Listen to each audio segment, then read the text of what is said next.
I'd like to introduce the Vice President of Infrastructure Operations and Services from Scotts Miracle-Gro, Emily Wall. Hey, Emily. Hey. You see it. All right, so Vice President of Infrastructure Operations and Services. Maybe you can go into a little bit about what does that mean? Yeah, at Scotts Miracle-Gro, I lead a diverse team in the US and Mexico and some third-party support in India, supporting 5 different pillars within the infrastructure organization.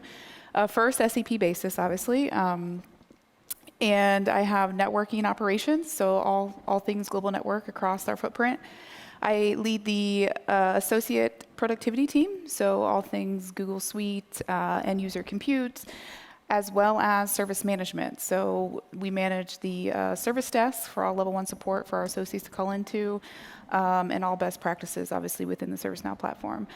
And then last but not least, the AWS cloud support team. So all of our compute, we're about 98% in AWS with our servers, so managing the footprint there. So you're a little busy. A little bit busy. A little busy. Yeah. So a lot of us know Scotts Miracle-Gro as like a lawn, seed, and fertilizer company, but there's a lot more to it, correct?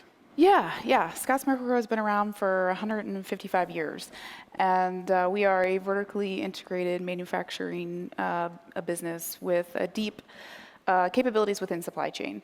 And we have around 13 business units, and we're serving business to business and direct to consumer through our different channels. So when you think of Scotts Miracle-Gro, a lot of people look at it as just lawn and ferts, but it is much more. We have controls, which is our brands around like Ortho, Tomcat, Roundup, and then we also have our Hawthorne business, and that's we're providing technology and growing media for cannabis growers across the globe. Sure.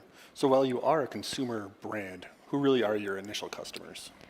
So our business to business is really the large big box when you think about it. So Lowe's, Home Depot, Walmart, Tractor Supply, and then the direct to consumer really is around our retailer sites or our internal Scotts branded sites, in addition to Amazon. So we transact through Amazon to hit a lot of those millennial users that don't go to those big box stores. Makes sense. Yeah. And then primarily B2B on our Hawthorne business, hitting that technology support as well as the growing media side of things. Excellent. So given all of that and the 13 verticals of business you talked about earlier, I assume the importance of business data is critical in your organization. Yeah, I think data is critical anywhere these days. But in the last 4 years at Scotts, we've been going through a digital transformation. We've been focusing on building out a really robust data lake. In there, we have all like the microeconomics. We have our marketing spend investments, and then we track that against our point of sale. So how are we doing in total across all of our different channels? And when you think about Scotts, we're seasonal, so it might be different weather in Texas versus Ohio. So we're really tracking all the weather coming in. When do we run those promotions? When do we not? I think we're consuming around 3 billion rows a week in data. So our data lake's very sophisticated in what we're taking out and how we're, projecting back to the business where we believe they should be investing to hit the most of our consumers. Okay, yeah, seriously, I think that's absolutely incredible. That's fantastic.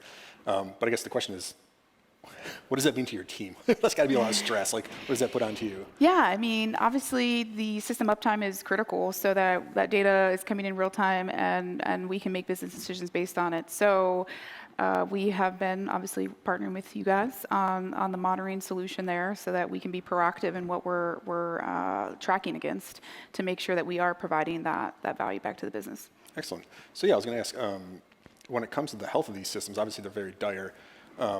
What kind of observability is your team utilizing to manage the health of these environments? Yeah, so with Avantra, we've been on this journey, right, of getting all of our monitoring through there. And we started out manual, and that looked like a lot of time spent from the team. We actually had a situation where we left because of the manual monitoring, and within an hour, we had a system issue. But since it was manual, we went home and came back the next day and found out the business was down for several hours. So not good. And as we looked for a solution for that, we partnered with you guys as that solution. And we were managing around 500 incidents a month, and we're down to just 30, focusing on what really matters. So when those come in, we know we have an issue versus sorting through all these incidents. So it's real-time integrated with ServiceNow, gives us the ability to stop worrying about the care and feeding of the systems and really focus on being proactive and delivering different value to the business based on, the business needs outside of maintenance. Mm-hmm. Makes sense. I want to shift gears a little bit here. So earlier on, you were talking about the importance of the data you have in your business. Mm-hmm. And you guys are obviously a very tech-focused company. Typically, tech-focused companies really rely on good testing. So how is Scotts Miracle-Gro making sure that proper testing is being done with proper data? Well, at Scotts, they want it all the time, which is great and fine. So once a month, we're updating our QA environments from the production data. And it was taking us around 3 days to do that. And it was an outage to the system as we were going through that process, so the business wasn't able to test during that time. And through our journey with you guys in Avantra, we have taken that 3 days down to just 4 hours. So we do the pre and post checks with Avantra, and then we're doing HANA replication for the in-between there. So really decreasing that time that the systems are not available has been a great benefit to the business in that constant testing. Cool. I want to dive a little bit more deeper into that automation. So I guess from the team's perspective, how have they embraced an automation-first approach?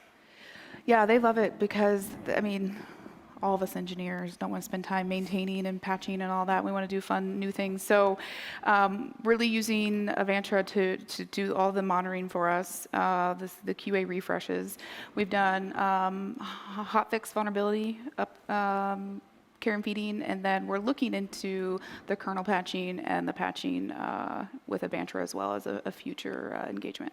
Yeah, okay. So it seems to make sense. So if I'm understanding correctly, you're able to, by putting the automation, like an automation-first strategy in place, you're able to focus more on the business-critical initiatives. So I guess if you take that a little bit bigger picture, what does that mean to the business itself? Yeah, I kind of go back to the hands-off keyboards, let Avantra do the monitoring and react when we have to, allows them to work on the more strategic initiatives for the business.